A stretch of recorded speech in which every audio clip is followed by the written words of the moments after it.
Hello, Bondura. My name is Manjurul Alam Mamun. I will discuss something about positive mindset today. আমি আসলে বলবো যে positive mindset কীভাবে আসলে আমাদের চলার পথে ব্যক্তি জীবনে, পারিবারিক জীবনে, অফিস লাইফে কীভাবে হেল্প করে আমাদেরকে। সো আমি অ্যাকচুয়ালি একটা গল্প করব আপনাদের সাথে আজকে। গল্পটা বরং শুরু করি। করিম নামে একটি স্টুডেন্ট একটি ক্লাসে জয়েন করে নতুন। তো ওই ক্লাসের ধর্মশিক্ষক করিমকে খুব পছন্দ করে। তো অন্যান্য ছাত্ররা মনে করতেছে যে করিম তো নতুন, রিসেন্টলি জয়েন করলো, কিন্তু ওরা বছরের পর বছর আছে, কেন আসলে ধর্ম স্যার ওদেরকে বেশি পছন্দ করে, করিমকে বেশি পছন্দ করে।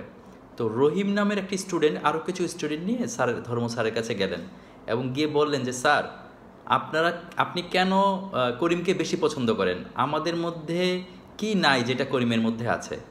আমাদেরকেও স্যার বেশি পছন্দ করতে হবে।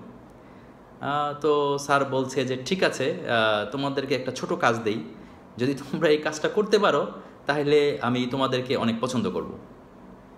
তো ওরা তো খুশি, ঠিক আছে স্যার, কী কাজ বলেন। স্যার বলল যে তোমরা কালকে ক্লাসে যাবা এবং গিয়ে একটি ভালো ছাত্র খুঁজে নিয়ে আসবা যে মাইন্ডসেট, মন মানসিকতা অ্যাজ এ হিউম্যান বিইং ভালো।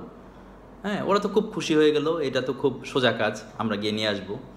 তো পরে ওরা গেল পরের দিন ক্লাসে, রহিম এবং অন্যান্যরা, এবং সবার সাথে কথা বলল, এবং কথা বলার পর ওরা স্যারের কাছে ব্যাক করলো এবং স্যারের কাছে এসে বলল, স্যার আমরা সবার সাথে কথা বলেছি, কিন্তু একটিও ছাত্র পাইনি যে আসলে মন মানসিকতা এবং সব দিক থেকে ভালো।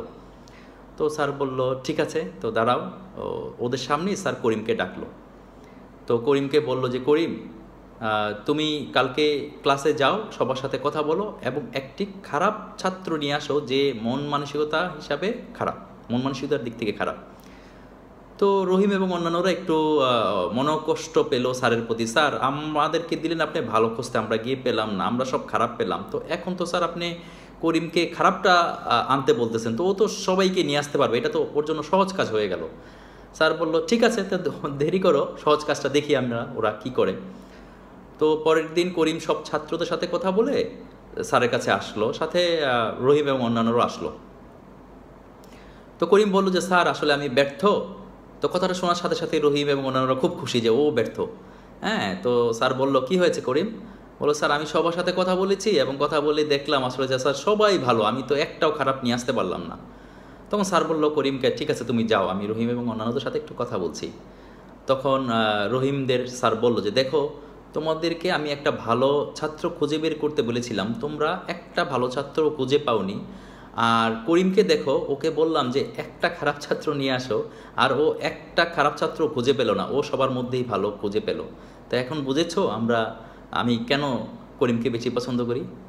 সো বন্ধুরা, নিশ্চয়ই তোমরা এবং আমরাও বুঝতে পেরেছি যে আসলে পজিটিভ মাইন্ডসেট এবং পজিটিভ থিঙ্কিংয়ের বেনিফিট এখানে। এটা থাকলে আসলে সবাই, আমাদের আশেপাশে সবাই আমাদেরকে অনেক পছন্দ করবে, আমাদের আত্মীয় স্বজনরা পছন্দ করবে। সে আপনার সামনে অনেকেই নেগেটিভ কিছু বলবে, আপনাকে নিয়ে বলবে, আপনার পাশে নিয়ে বলবে, কিন্তু আমরা যদি পজিটিভ মাইন্ডসেটে থাকি, আমরা যদি সবাইকে ভালো দেখি, তো ইভেনচুয়ালি আসলে আমাদেরকেও সবাই ভালোভাবে দেখবে এবং পছন্দ করবে। এবং আমরা যারা ব্যবসা করি, মনে রাখতে হবে যে আমাদেরকে যারা ব্যবসা দিবে তারা আসলে পছন্দ করে আগে, তারপরে তারা ব্যবসা দেয়। তো আসলে পছন্দটা কীভাবে করবে? যদি আসলে মন মানসিকতা হিসেবে আপনি প্রথমত ভালো হন, তখনই প্রথম আপনাকে পছন্দ করে। তারপর তো হ্যাঁ, ব্যবসায় আরও অনেক কথাবার্তি হবে। তো এই পজিটিভ মাইন্ডসেটটা আসলে আমাদের চলার পথে অনেক হেল্পফুল এবং সহায়ক হবে। সো আসুন আমরা সবাই একটা পজিটিভ মাইন্ডসেট নিয়ে আগাই। এই আজকে আমার সেশন ছিল, এবং পরবর্তীতে আরও অন্যান্য অনেক কিছু নিয়ে ফিরে আসবো বন্ধুরা। থ্যাংক ইউ আজকের জন্য। খোদা হাফেজ।